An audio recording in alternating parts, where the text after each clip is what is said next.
The Last Starfighter is a 1984 science fiction classic about a video game expert who gets whisked into space to protect the world from alien invaders. This simple wish fulfillment story clearly connected with a lot of people, including the makers of Dystoria, who have created a setup so similar that they've even put the fictional arcade cabinet in the same exact spot. The end result may not be as cheesy as the 30-year-old movie, but I have a hunch this vehicular shoot-'em-up will stick with people all the same. You play an everyday video game junkie who gets abducted by aliens and forced to compete in a series of trials. The kidnapper claims to be something of a gardener, an unknown creature scouring the universe in an attempt to weed out the weakest links. In order to assess the worthiness of humankind, the alien is making you fight through 30 challenging stages, each filled with neon enemies packed with a lot of firepower.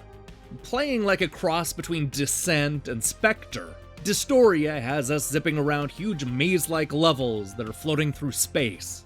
The trick here is that our little craft can not only hover above the ground, but stick to the walls, ceilings, and everything in between.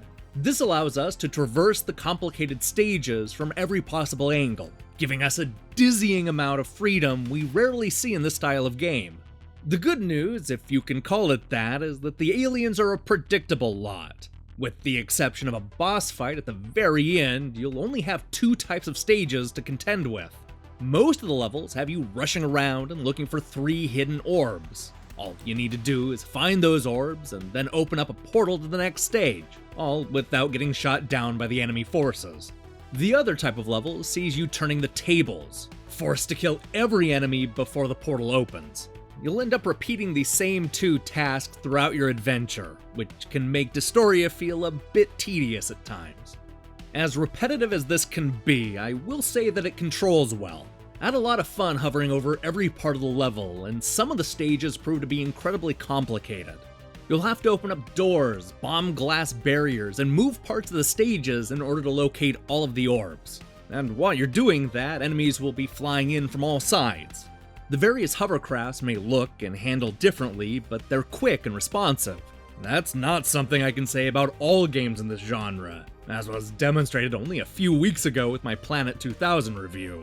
Unfortunately, Dystoria does have its share of problems. As I mentioned already, it doesn't have a lot of variety, and you'll be asked to do the same 2 things over and over. It also can be dizzying in some frustrating ways, especially when it comes to the more complicated levels towards the end. The 3D map looks cool, but it's a bit unruly to use and not as helpful as I would have liked. The real problem comes down to the enemies, which have a bad habit of hovering over you just out of range of your shots. There are a few little guys who will immediately start draining your shields, giving you almost no opportunity to strike back. You can't aim up or down, so battling a bad guy that's stationed above you is a recipe for disaster. This is especially frustrating in some of the defeat all enemies missions, since you'll often be attacked from directions you can't see or counter.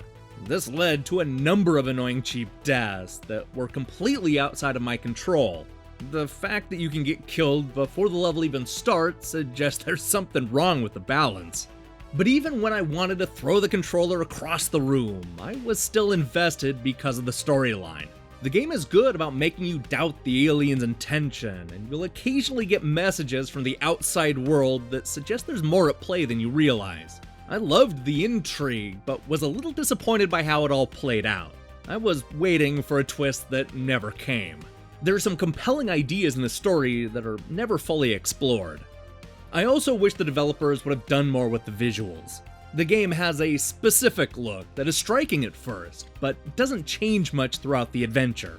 Apart from the tiles occasionally changing colors and a new planet popping up in the distance, you'll see a lot of the same designs repeated throughout the 30 stages.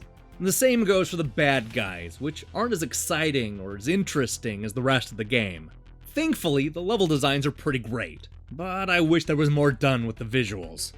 While a little repetitive at times, Dystoria has a solid concept that benefits from great gameplay and a compelling science fiction story. It's lacking mission variety, and the cheap deaths will frustrate even the best players, but Tri-Coastal Games has done a lot right in their debut release. Dystoria is a fun play on the formula with tons of content and a cool story. I can't wait to see what this small team does next. Hey, thanks for watching our review. So here's some breaking news that came in right before I recorded this review. Apparently, bots have been added to Clash Force. Not even 2 weeks ago I complained and the developer got in touch to rectify the situation. I guess that means it's time to give it a proper preview. We're also going to be taking a look at a bunch of old school run and gun shoot 'em ups from the 8 and 16-bit consoles. We still have a packed week ahead, so I recommend you click the subscribe button and support what we're doing here. Until then.